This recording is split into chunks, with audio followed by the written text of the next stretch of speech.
nueva sesión del Coloquio de Investigación Lingüística que organizamos aquí desde la Universidad de Sonora. En esta ocasión, pues nos da mucho gusto recibir a un colaborador asiduo y asistente asiduo de nuestros eventos, que es Armando Mora Bustos, de la Universidad Autónoma Metropolitana de la Unidad Iztapalapa. Y hoy nos va a presentar el tema de indexación y frases referenciales conominales en Mazahua. Adelante, Armando. Albert, gracias. Igual, Sarina, muchas gracias. Y a todo el equipo que tienen ustedes por la invitación. En esta ocasión les voy a comentar algo que estoy trabajando sobre indexación y frases referenciales conominales en Mazahua. Entonces, voy a empezar. El objetivo de esta presentación es mostrar que en realidad el sistema de marcación de sujeto del Mazahua es un sistema fluido en el sentido en que tiene diferentes manifestaciones, es decir, que vamos a encontrar la lengua entre una lengua ubicada entre marcación en el núcleo y marcación en el dependiente. Esta será la primera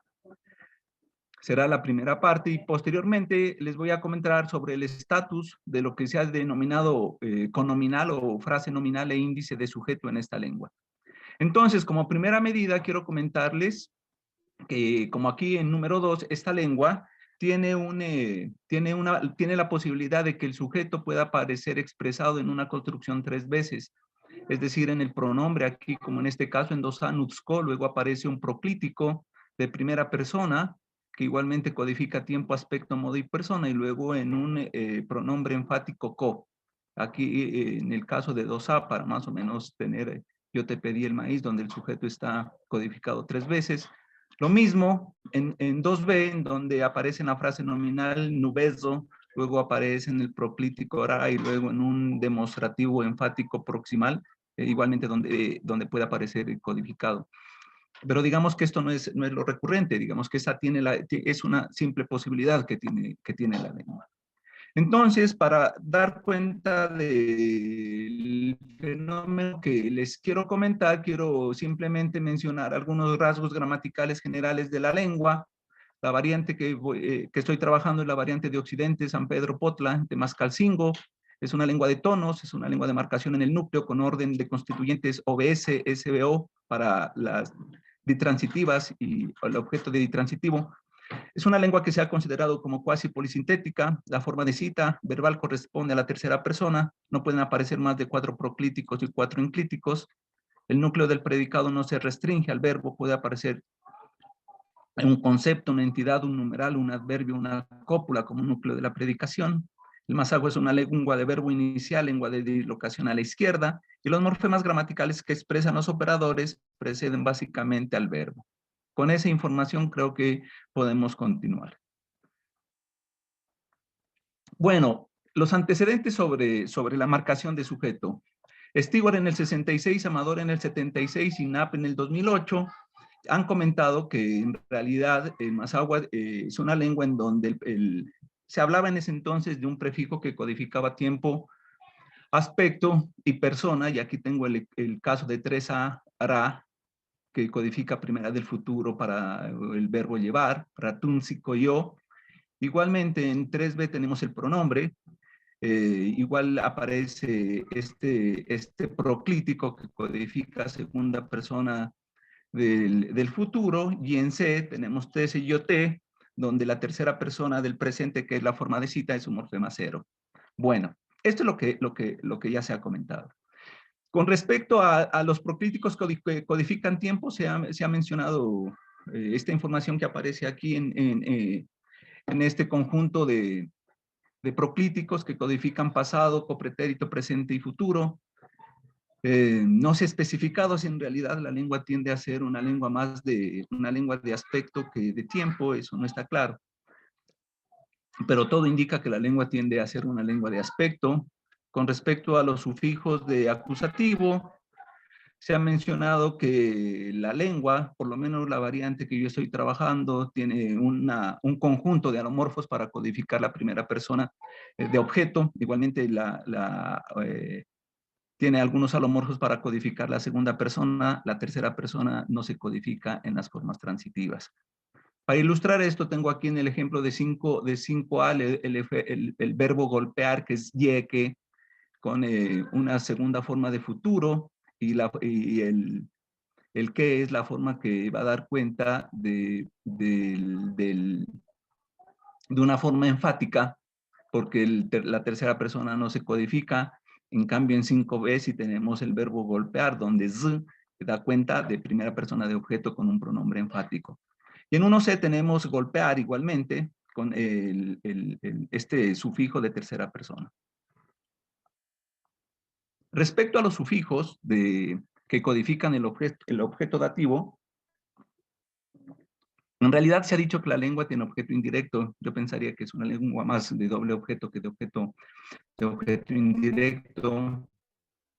Aquí en 6 presento el conjunto de alomorfos que dan cuenta de esos objetos dativos. Y en 7 pongo un ejemplo. Desde mi perspectiva, estas formas del objeto de dativo siempre van a requerir de un aplicativo para que aparezca el dativo, el beneficiario, o el receptor, como en el caso de 7. En el 7, en el verbo regalar aparece esta glotal para que pueda aparecer la forma de tercero de objeto dativo. Igualmente en 7b tenemos aquí en el verbo yokuzu, igual esta forma aspirada para que aparezca la forma aplicada. Esta forma aplicada para que aparezca el objeto de dativo en una construcción del tipo me arregló los guaraches. Interesante también el número 8 es que esta lengua tiene verbos de los que comúnmente se llaman verbos ditransitivos léxicos, como en el caso de 8, otu, es pedir algo a alguien, como en el caso de 8, dice yo le pedí el dinero a Agustín, nutscorro, otu, numerio, no Agustín. No obstante, estas formas con estos verbos también tienen la posibilidad de que aparezca el aplicativo y en consecuencia también aparezca la forma del benefactivo, en este caso segunda persona de objeto de dativo, solamente que en este caso en 8b el sentido sería ya diferente. Aquí en este caso la implementación del aplicativo requiere que tenga más o menos una traducción del tipo yo también pedí para ti el dinero. Bueno, en 4 muestro el templete básico de la lengua. Tenemos aquí el verbo. Tenemos un proclítico que es un cuantificador y igualmente al cuantificador le seguiría esta forma de tiempo, aspecto, modo, persona. Del otro lado tendríamos este aplicativo, la marca de objeto, un énfasis de persona, la marca de número y un demostrativo. Este templete que he presentado en 4 es un templete muy reducido, ¿no? Porque en realidad el templete del verbo en esta lengua es bastante complejo.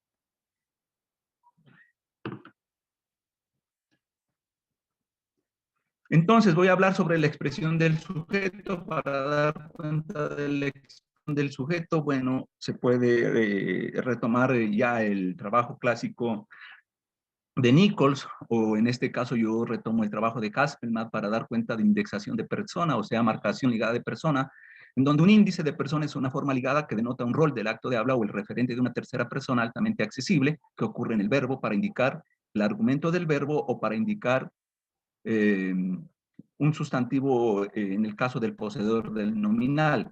Esto lo menciona Haspelmath, igualmente lo menciona Van Balen. Haspelmath en el 19 hace un texto para dar cuenta de que los índices pueden ser de 3 clases. Él llama cross-index, que puede uno ocurrir con un conominal. Él llama conominal a la frase nominal que puede coaparecer con el índice. Y dentro de estos índices también puede haber en las lenguas un conjunto de lenguas que él llama gram indexes, en donde debe ocurrir un conominal de manera obligatoria, como en el caso del alemán, en el caso del croindex, en donde el nominal es opcional, pone de ejemplo en el español, y proindex en donde no puede ocurrir el índice con un nominal y pone como referencia al francés. Entonces, la indexación puede ser llamada marcación argumental. Dice, el argumento puede estar marcado en el verbo a través de un índice, los índices están restringidos a los argumentos. Eso es lo que él menciona. Entonces, desde esta perspectiva, en el Mazahua, el sujeto aparece marcado en un proclítico y el objeto, como les mostré anteriormente, en un sufijo. Las formas ligadas son por sí mismas los argumentos. Entonces, lo que les voy a mostrar a continuación es que el Mazahua dispone de un conjunto de índices que pueden aparecer en forma de clítico, que es lo que ya se ha dicho y lo que les mostré anteriormente, pero también el índice puede aparecer en forma de un proceso morfofonológico, de una nasalización y una palatalización, y también puede aparecer a través de un sanditonal. Lo hemos llamado también otra manera para marcar el sujeto en Mazahua, que es marca de concordancia, y en esta marca de concordancia puede aparecer un énfasis de persona, un demostrativo o una marca de número, y finalmente simplemente se lo puede hacer sin ninguno de los procedimientos anteriores, es decir, índices, marcas de concordancia. Puede aparecer una frase nominal plena o puede aparecer una frase nominal nula. Y entonces les voy a mostrar el contenido de esta tabla.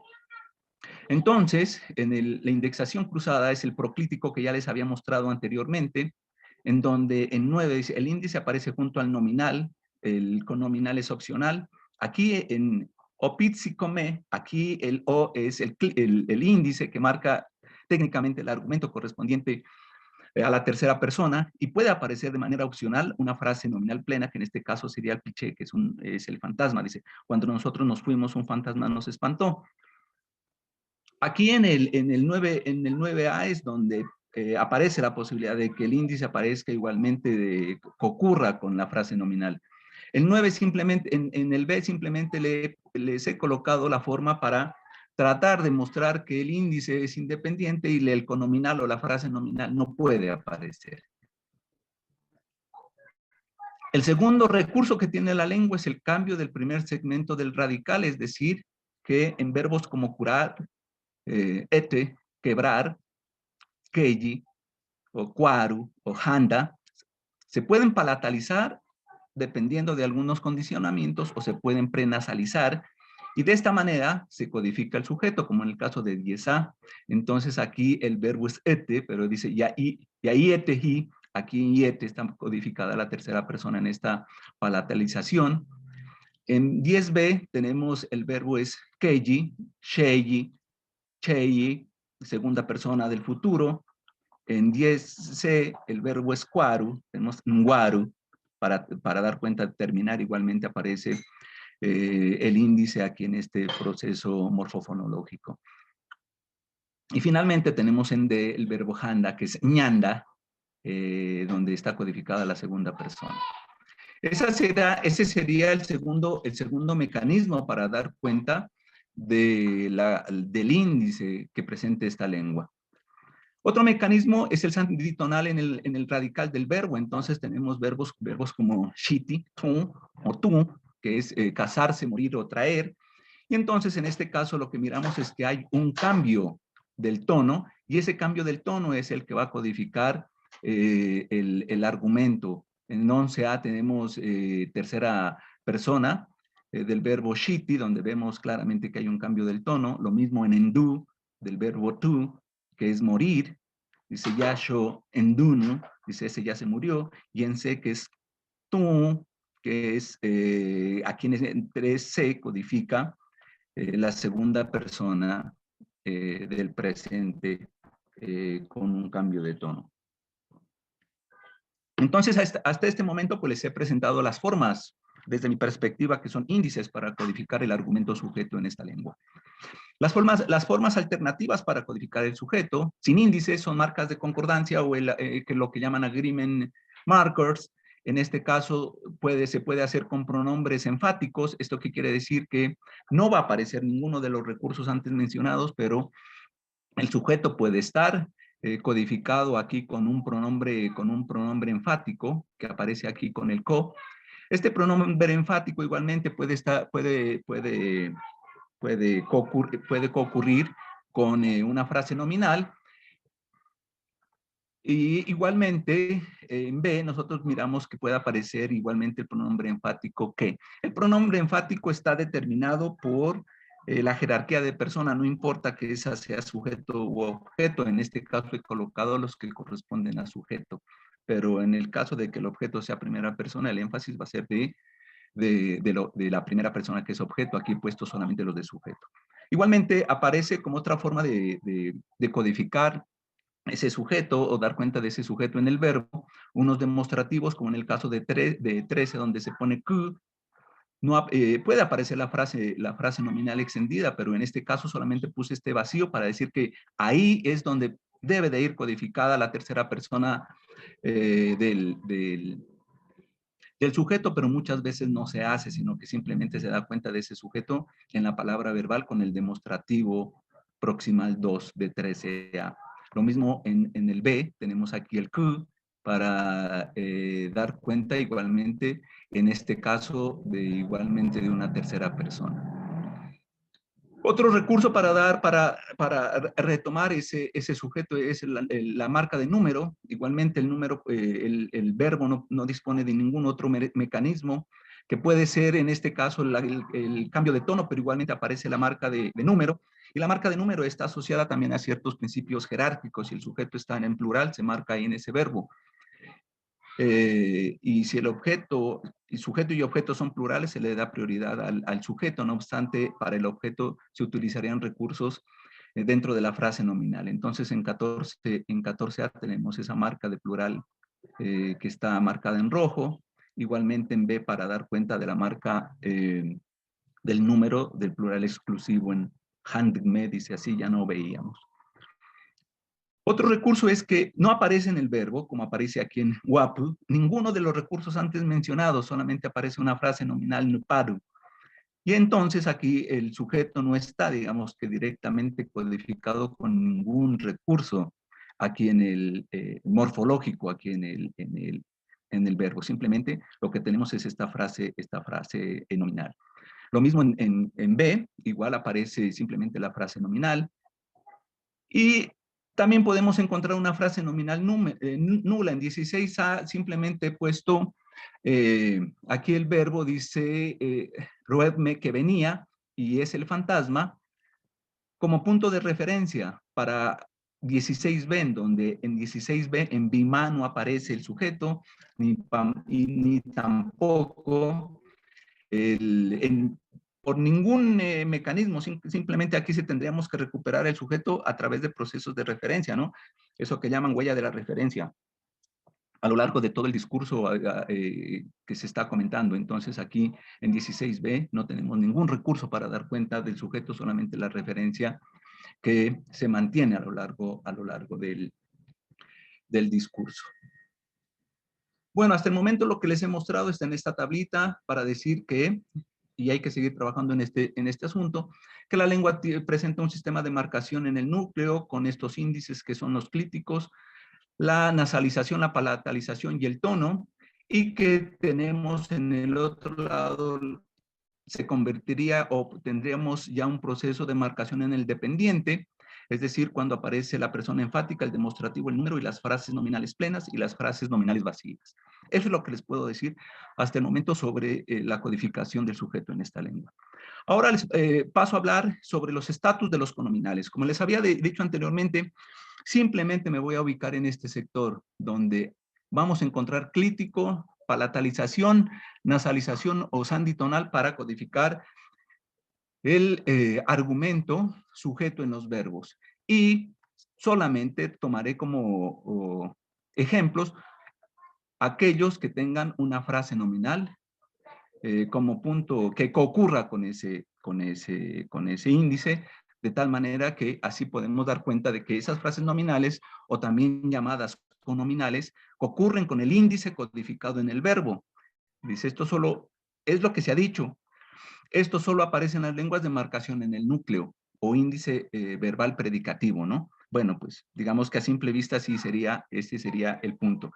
Este tema de los conominales ha sido ya tratado desde hace mucho tiempo. Por ejemplo, Jelinek en 1984 hace un trabajo con lenguas no configuracionales australianas para decir que en realidad en esas lenguas esos conominales son adjuntos.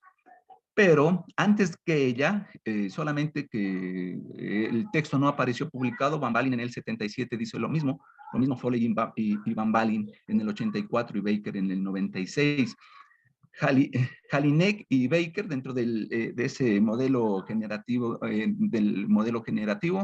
y Pensalfini en el 2004 dentro de la morfología distributiva también más o menos dice algo similar, que más adelante retomaré este asunto. Entonces, ¿qué tipo de construcciones son las que vamos a tener en cuenta? El tipo de construcciones de 17, en donde en 17 tenemos el índice que marca tercera presente y el coyo, que es perro, dice esos perros ladraron.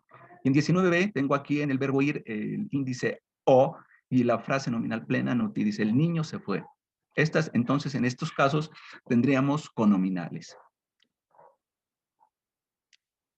Antecedentes muy específicos sobre estos conominales, Haspelmath en el 2013 y el 2019 menciona que en los contextos en donde el conominal es opcional, el índice ha sido denominado, dice, referencia cruzada. Él lo que propone es que no es referencia cruzada, sino que es una referencia indexada. Bueno, pero digamos que no es nuevo el término, ¿no? Ya Sibierska y Kibrik lo habían mencionado anteriormente. Entonces, dice, cuando un cross-index ocurre con un conominal, el índice es el argumento del verbo, mientras que el conominal está caracterizado vagamente con un estado de aposición o de adjunto. Eso es lo que se había dicho ya hace mucho tiempo, ¿no? ¿Qué ocurre en este tipo de construcciones? ¿Qué hace ahí si realmente el argumento lo codifica el índice? ¿Cuál es la función sintáctica que tiene esa frase nominal extendida, llamémoslo así? Entonces, habían dicho que puede ser una clase de aposición o que en realidad es un adjunto. Eso es lo que se había mencionado. Los cross-indexes son vistos como marcas, argumentos y como pronombres, dependiendo de las circunstancias. Cuando un conominal está presente, es marca de concordancia, y cuando no aparece un conominal, este es un pronombre.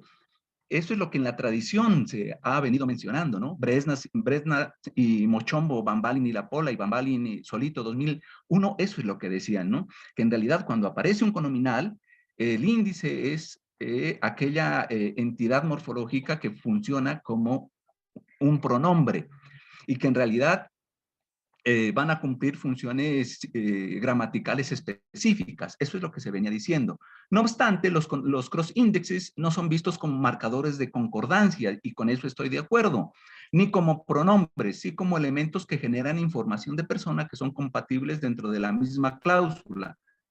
Con los conominales que en general, ¿qué harían los conominales? Esto lo dice Haspelmath, generan más información. El índice y el conominal juntos constituyen el argumento sujeto. Los argumentos pueden estar expresados doblemente.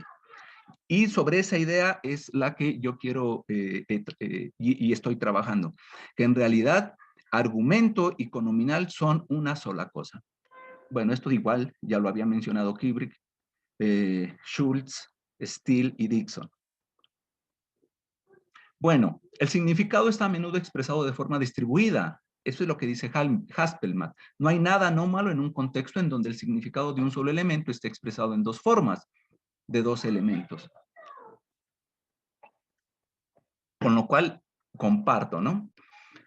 Otro planteamiento que tomo para dar cuenta más adelante de las construcciones con nominal en Massawa es el de Bambalin 2013. Cambió Bambalin, del Bambalin del 2000, de los 70, de los 90, cambió en 2013 y dice: en una lengua de marcación en el núcleo, las marcas de los argumentos ligados son los verdaderos argumentos del core. Para el core es el predicado más los argumentos, predicado más argumentos. Eso es lo que él menciona. Las formas de personas ligadas son por sí mismas los argumentos. Los argumentos semánticos de un predicado deben de ocurrir por default en el core. Eso es lo que menciona. Las marcas ligadas en el verbo indican actor y undergoer. Bueno, él hace una generalización y simplemente menciono que el actor más o menos, digamos, sería como prototípicamente un agente y el undergoer sería prototípicamente un paciente, solamente que sí hay una jerarquía muy amplia para poder determinar hasta dónde ciertos papeles temáticos se van hacia el lado del actor o del undergoer. Bueno, y simplemente aquí menciono que el sujeto en Massawa es SA para transitivas y transitivas, el único argumento de un verbo intransitivo, sin tener en cuenta si es un actor o un undergoer y el actor de un verbo intransitivo para el caso de las construcciones transitivas.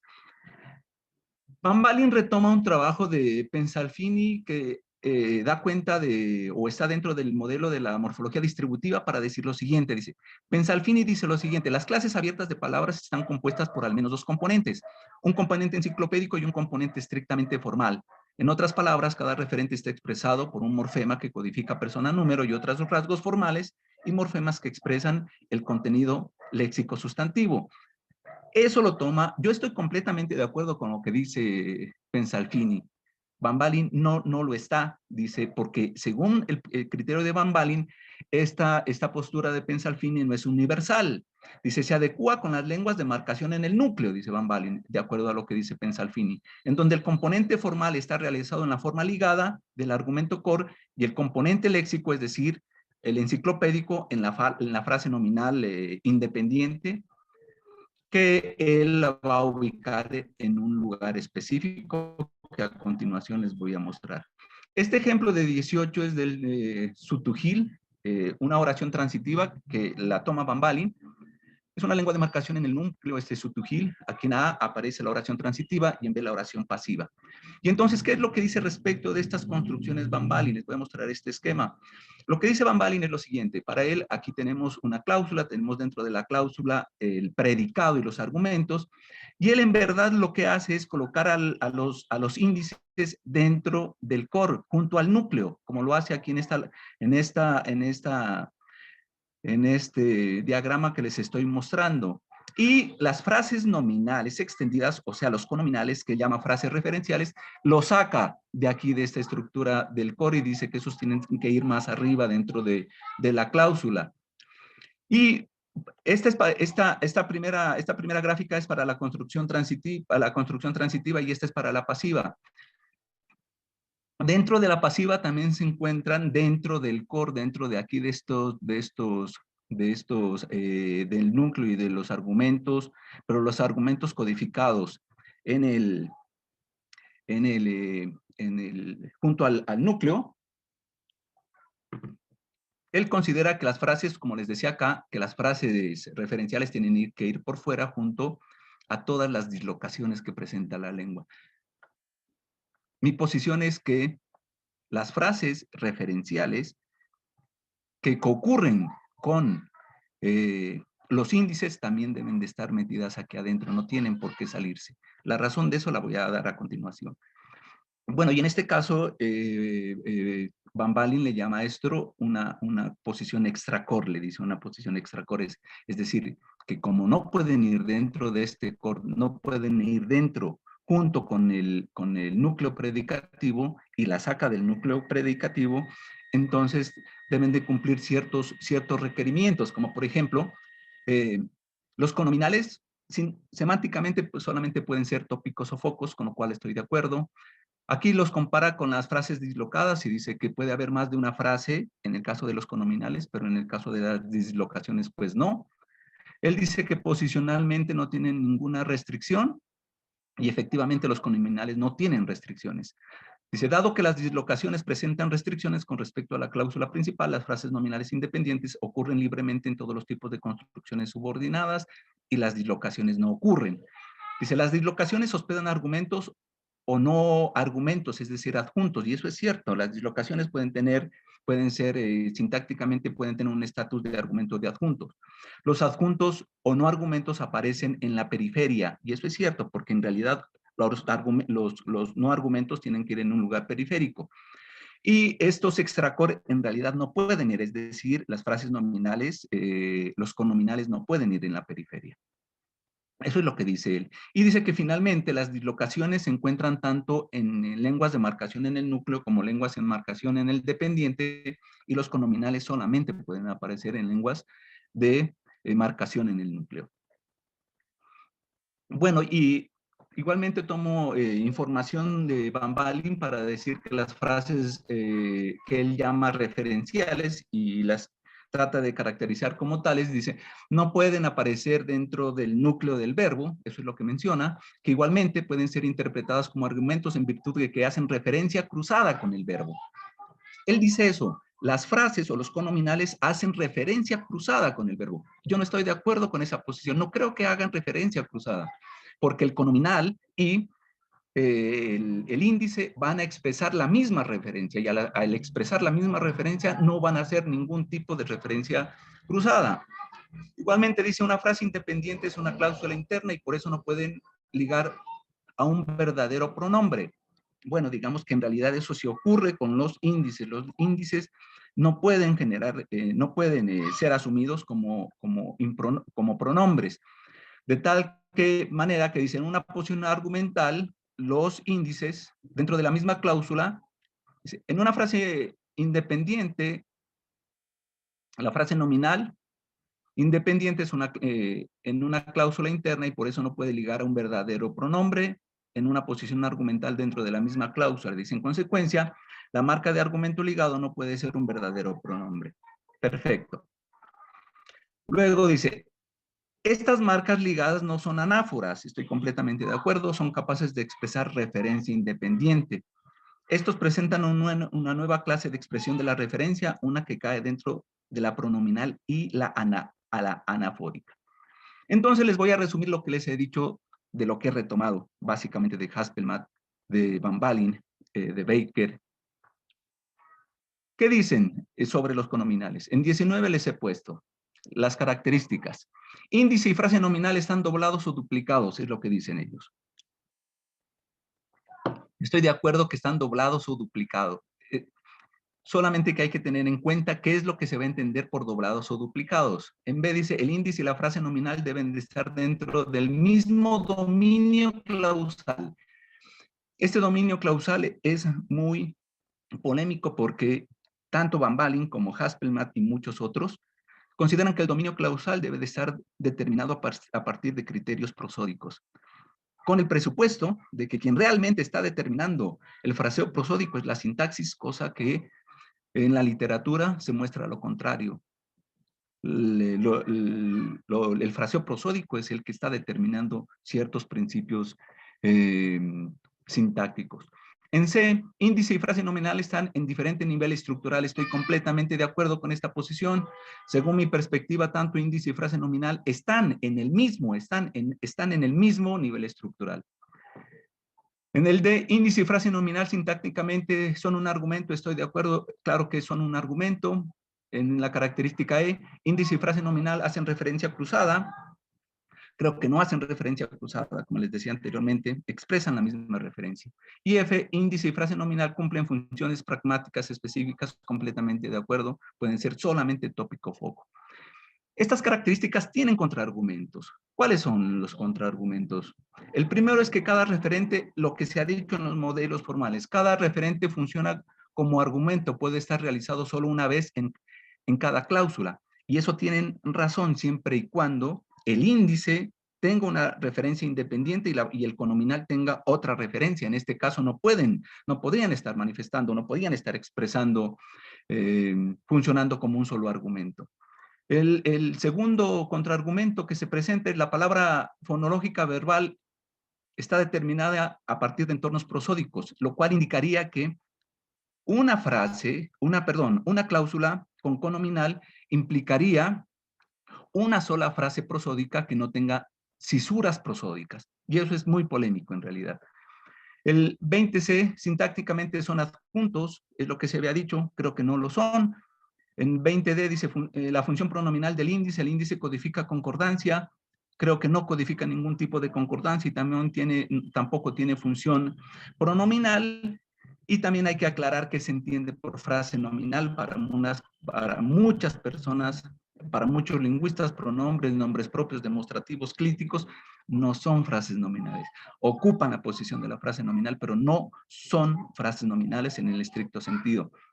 Solo aparecen en lenguas de marcación en el núcleo. Bueno, todo depende de lo que se pretenda mostrar.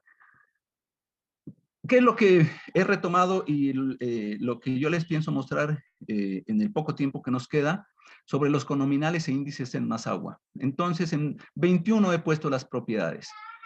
La primera es índice y frase nominal expresan el mismo argumento, la misma referencia y el mismo papel temático. B, una sola entidad está expresada en dos formas, es decir, que la entidad o el papel temático está expresado a la vez en el proclítico y en la frase nominal. C, El índice y la frase nominal están en el mismo nivel estructural, no pueden estar, de acuerdo a las dos anteriores propiedades, no pueden estar en estructuras diferentes. El o los argumentos aparecen por default, implícitos en una predicación. Aparecen codificados en diferentes formas. Estoy completamente de acuerdo en ese caso con Pensalfini, en el sentido de que si consideramos que una predicación, el núcleo de una predicación no tiene restricción léxica y que esa unidad léxica puede codificar tanto funciones léxicas como elementos funcionales, entonces, en ese caso, lo que va a hacer es denotar cierto número de participantes o roles temáticos. Y el índice y frase nominal no hacen referencia cruzada, tienen la misma referencia. Entonces, brevemente les voy a mostrar esto en el Mazahua. Aquí tengo en 22A, dice Nutskei Sihike. Aquí tengo en el verbo, en el predicado Sihi, que es traer la segunda persona, de tal manera que Nutske y en una primera instancia codificarían la misma referencia y el mismo papel temático. No podrían ir en estructuras formales diferentes, tendrían que estar dentro de la misma. Igual deben de estar dentro del mismo dominio de la cláusula.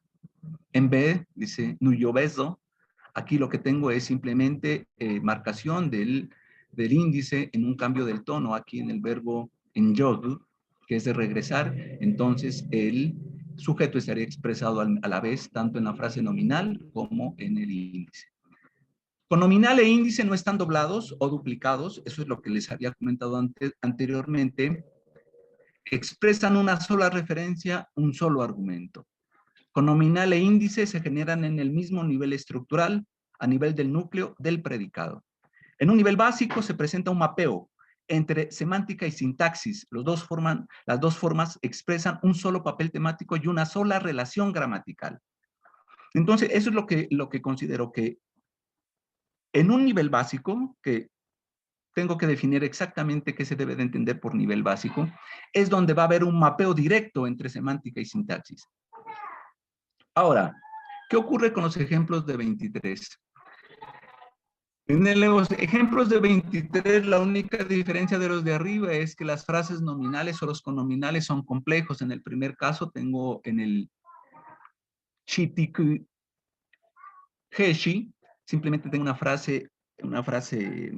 cláusula relativa, que igualmente sería el conominal del verbo que aparece aquí con un tono en el verbo ir. En B, tengo igualmente el índice marcado en el verbo en do, con un tono, y luego tengo una frase nominal, diría que bastante compleja, porque tengo el núcleo del nominal que es buey, y luego tengo una frase, una relativa, solamente que dentro de la relativa tengo un concepto de propiedad. Y entonces igualmente, ¿no? Esto tendría que ocurrir de la misma manera que les he manifestado anteriormente. Y acá, igualmente, en 23 simplemente tengo un nombre propio, que es No Agustín, que aparece igualmente codificado aquí en tercera persona con este morfema cero, pero en realidad expresarían la misma referencia y el mismo papel temático. Pero frente a estas construcciones de 23, ¿cuál es mi postura? En un segundo nivel, en el primer nivel hay un mapeo directo entre sintaxis y semántica. En un segundo nivel se especifica la entidad expresada en la frase nominal. Y para dar cuenta del contenido semántico de esa frase nominal, por ejemplo, se pueden retomar las propiedades semánticas de los sustantivos. Por ejemplo, el qualia theory de Pustejovsky, que lo menciona Van Balin, en donde pues se tendría que dar cuenta de una manera muy detallada de esos nominales, ¿no? De la materia, el peso, de las partes de los componentes, del rol, de la orientación, del propósito, etcétera, etcétera. Y igualmente, además de dar cuenta de los rasgos semánticos, igualmente se tendría que dar cuenta de la estructura de la frase nominal, es decir, de los modificadores, ¿no?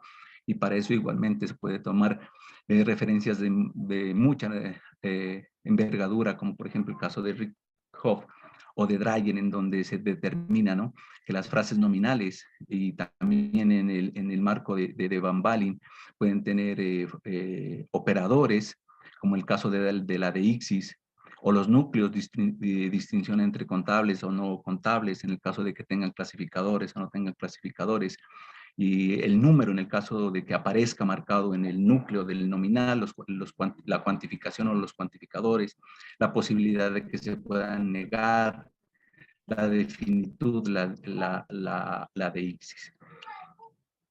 Algunas conclusiones muy parciales, se debe de ¿cuál es el dominio de la cláusula? ¿Está determinado por el fraseo prosódico? Si eso es así, pues habría muchos problemas, ¿no? Porque en realidad, ¿cuál sería el ámbito de la cláusula para determinar qué índice y conominal aparecen o pertenecen a la cláusula? Sobre el asunto de los pronombres, en Mazahua los pronombres en realidad son predicaciones. Entonces, ¿qué ocurriría con ese tipo de conominal? Si en verdad se puede asumir que el pronombre, en los casos en donde puedan ser expresados como predicaciones, cumplan esa función o no. Y obviamente, ¿no? Afinar los conceptos de correferencia y concurrir. En este caso, yo creo que obligatoriamente conominal y el índice simplemente tienen que concurrir. Y aquí les he puesto simplemente algunos otros ejemplos para dar cuenta de que prosódicamente en el Mazahua puede aparecer lo de 24a, donde nubeso constituye una frase prosódica y yatajese otra. No obstante, en B, nutskei, aquí el nutske, el pronombre que en realidad está formado por con una raíz pronominal, un pronombre objeto y luego un pronombre enfático, y prosódicamente este índice que morfológicamente uno lo coloca como proclítico, aparece adherido a este pronombre, ¿no? Entonces, prosódicamente, ¿no? Entonces, correspondería a algo así como nutskei, kinike. Y acá en C simplemente nutinera, igual. Es el niño golpeará, este índice aparece dentro del fraseo prosódico del conominal y estaría fuera del verbo. Eso es lo que les puedo presentar hasta el momento. Muchas gracias por escuchar.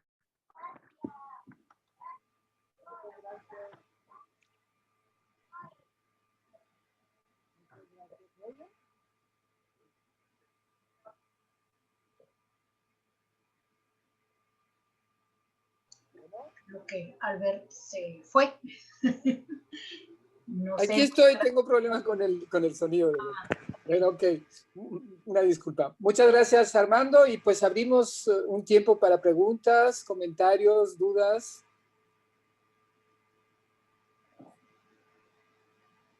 Yo tengo una pregunta, si no hay nadie más. Adelante, Rodrigo. Bueno, muchas felicidades, Armando. Estuvo muy interesante lo que presentaste. Me hace pensar mucho. Pero, digo, tengo un montón, ¿no?, de preguntas. Y la primera es que ya no te entendí. Tú estás diciendo que el índice y la frase nominal son dos argumentos con la misma referencia, o que son un solo argumento. Que son un solo argumento y que ahí está expresada una sola referencia. O sea, no son dos argumentos con la misma referencia, sino un solo argumento y obviamente con la misma referencia. Pero por otra parte, entonces, ¿cómo integra los de Pensalfini? Eso ya no me quedó claro.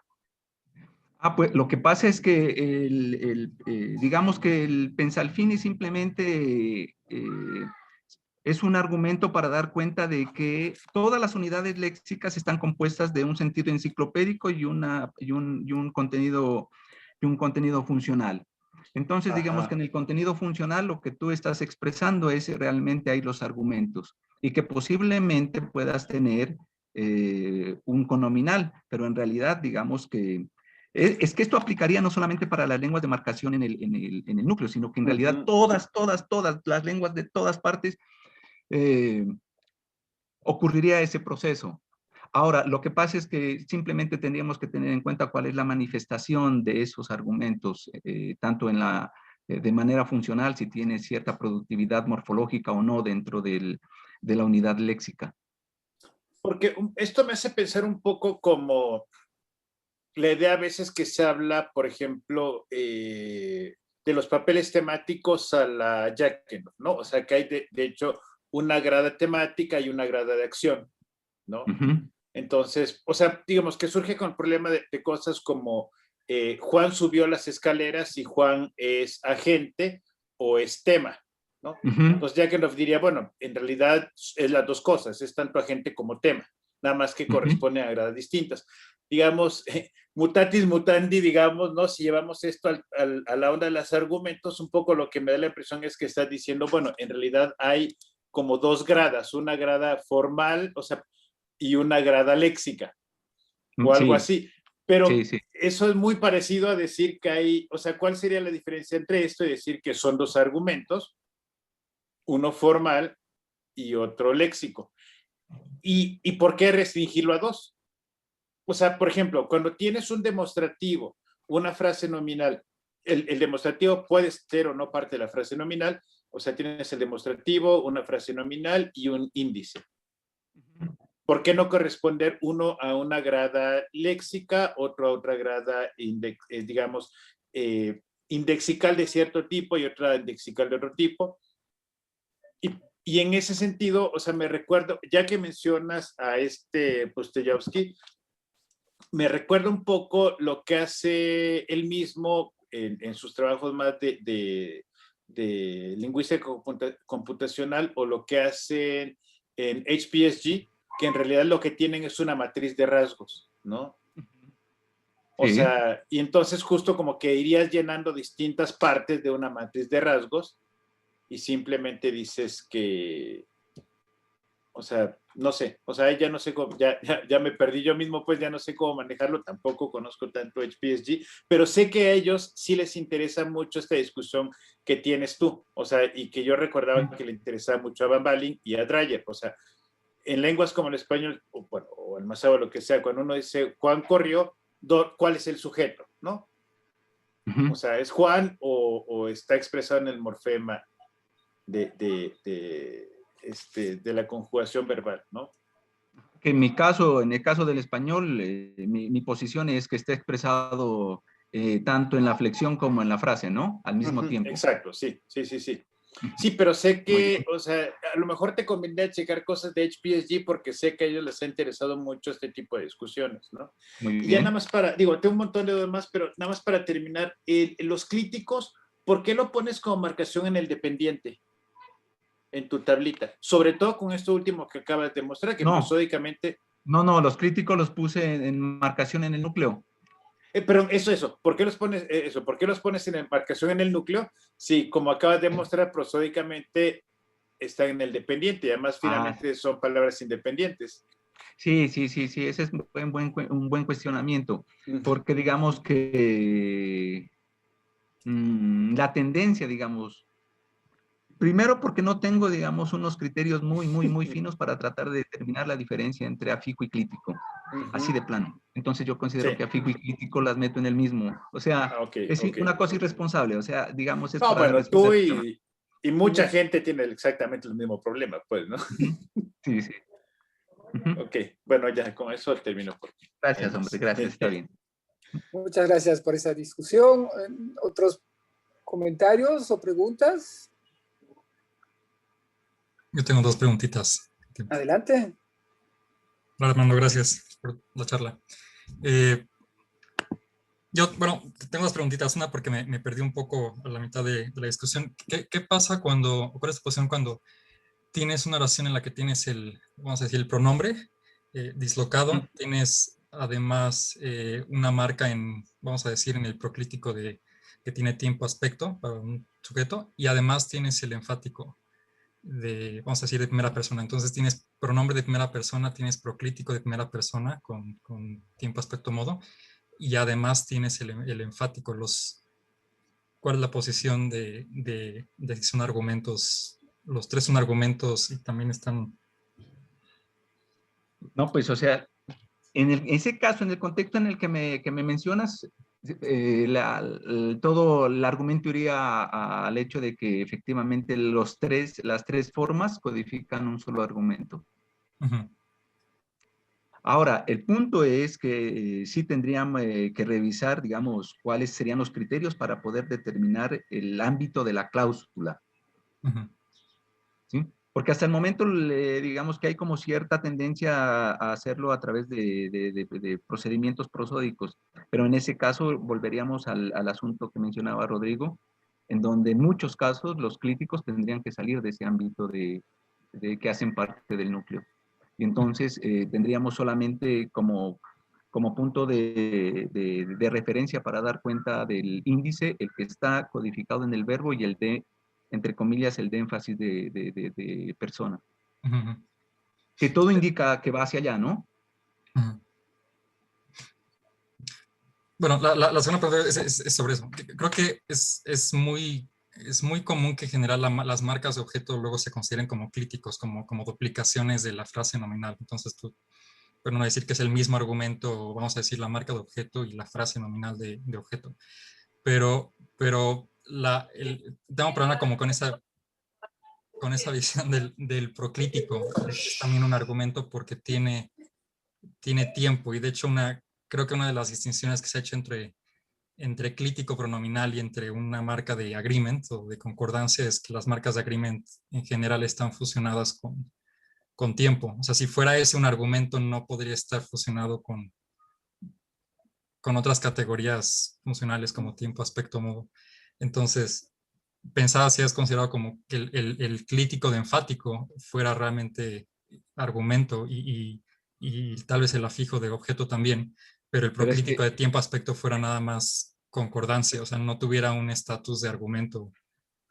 sí, pensé, pero lo que pasa es que ya sabes que el énfasis no está regido por cuestiones, digamos, de prominencia de la persona, ¿no? Es decir, no siempre en una oración transitiva, no siempre te va a ocurrir en el caso de que el objeto sea una primera persona, pues aparecerá esa como enfático y no la tercera que sería el sujeto. Entonces, digamos que bajo esa falta como de ese requerimiento, entonces creo que es muy complicado. O sea, sí lo he pensado, pero no se me había ocurrido de qué manera considerar que esa podría ser la marca de sujeto. Igual, junto con en ese caso, tendríamos que asumir que ese mismo comportamiento lo tiene la marca de número y ese demostrativo que aparece con las terceras personas, ¿no?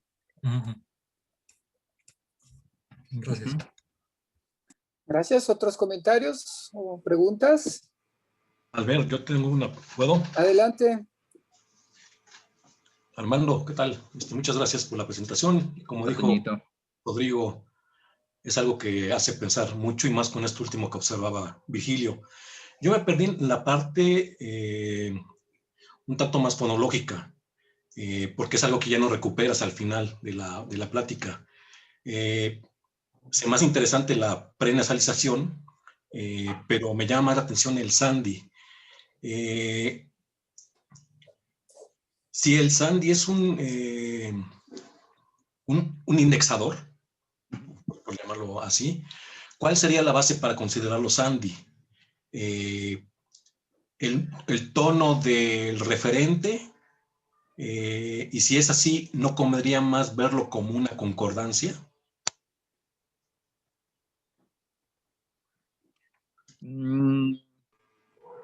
No, bueno, primero porque yo creo que esos índices no generan ningún tipo de concordancia, sino que simplemente están codificando al argumento. Es decir, y en ese caso, como en muchas otras lenguas, lo que hace el tono es simplemente codificar al argumento sujeto, pero no tiene, según mi perspectiva, ninguna función ni pronominal ni de concordancia. Ajá. Y el Sandy como tal, sí es lo que mencionas. No se presenta el Sandy por otras condiciones más relacionadas con la prosodia o con el peso silábico de la palabra. No. Digamos que en estos casos, todo indica que la motivación es a que la frase, no hay ninguna frase nominal, ni tampoco clítico, ni tampoco un énfasis, ni tampoco una marca que le ayude a tratar de recuperar el argumento dentro de la palabra verbal y lo haces con un sandy tonal en el primer segmento del radical. Ah, ya, claro. Gracias. Rodrigo puso una pregunta en el chat. ¿Qué pasa con las adposiciones? ¿Cómo entran en tu esquema? Pregunta. Pues muy buena pregunta, Rodrigo. Muy buena pregunta. Sabes que eso no he pensado todavía, pero efectivamente tiene que darse cuenta de esas adposiciones. Digo, fíjate, o sea, también me hizo pensar en la postura que tiene Dreyer con respecto a las relativas, o sea, que no son modificadores de frases nominales, sino son, son correferenciales junto con las frases nominales, ¿no?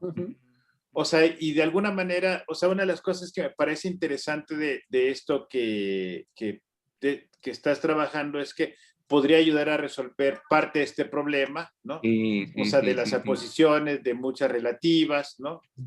No, y que en realidad, digamos, que esto se puede aplicar para muchas, bueno, pues la intención es tratar de dar una explicación un tanto general, ¿no?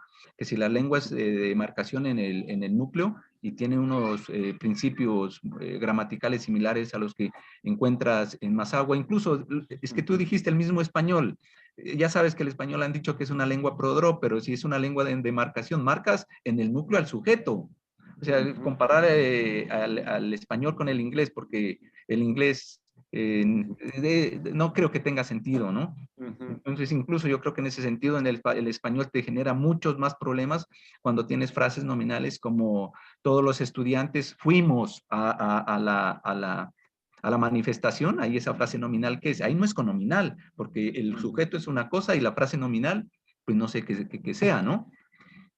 Aunque estaba mirando, creo que lo han visto ustedes, un artículo de las lenguas algonquinas en donde se presenta que las frases nominales en realidad no cumplen una función de argumento, sino que en realidad son como una especie de adjuntos que tratan de dar cuenta de una información muy especial, ¿no? Entonces es como el caso de esas oraciones del español donde, entre comillas, no generan ningún tipo de concordancia, sino que, ¿qué están haciendo ahí? Pero me parece igual, o sea, lo que acabas de decir últimamente me parece muy importante sobre las relativas, en que en realidad las relativas están en concordancia, ¿no? Con el aparente núcleo. No en concordancia, sino son correferentes. Sí. Bien, ¿otras preguntas? Yo tenía una duda con el caso del copretérito. En la primera tabla viene que el mi, creo que es un proclítico mi, que en realidad sirve para las tres personas. Entonces, ¿cómo se resuelven las posibles ambigüedades en esos casos? Oye, sí es buena pregunta esa, oye. Ahí en ese caso del proclítico necesitas que aparezca un pronombre enfático para dar cuenta en el caso de que quieras identificar la persona, o si no, en ese caso necesitas también que aparezca el sandy tonal, que es el que va a codificar realmente el argumento. Yo creo que eso que acabas de decir es importante porque el tono del mi para todas las personas es el mi. Es el mismo, entonces puede haber variación o la codificación del argumento está en el tono o puede aparecer un pronombre de énfasis. O de plano tiene que aparecer un pronombre pleno o una frase nominal. Ok, gracias. ¿Otras preguntas o comentarios? No, profesor. Tengo una.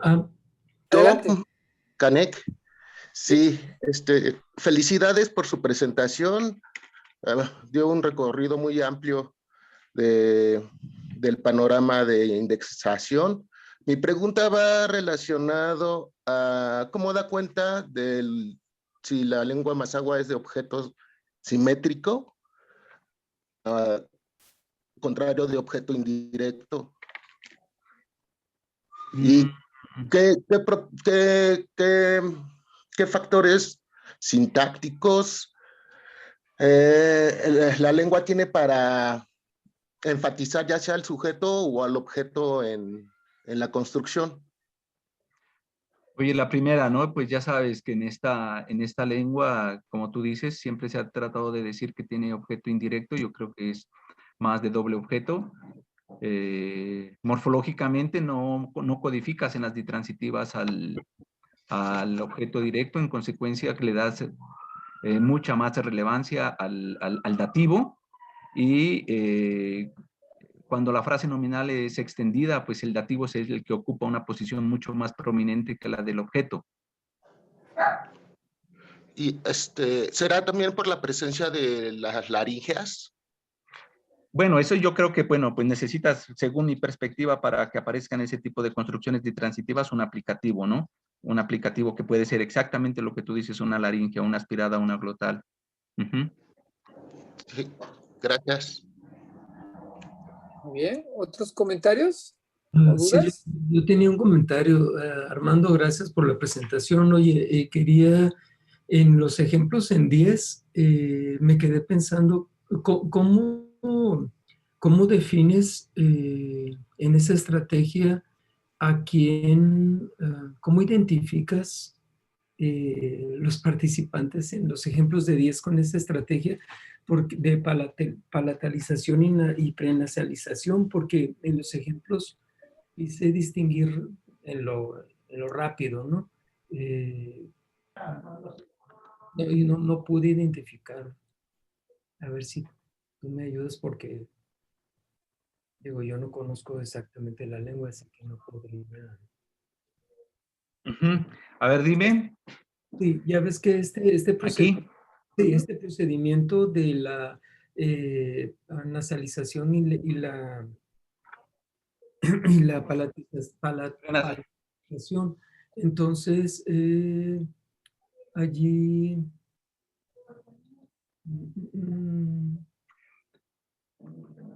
Mira, Manuel, antes te voy comentando.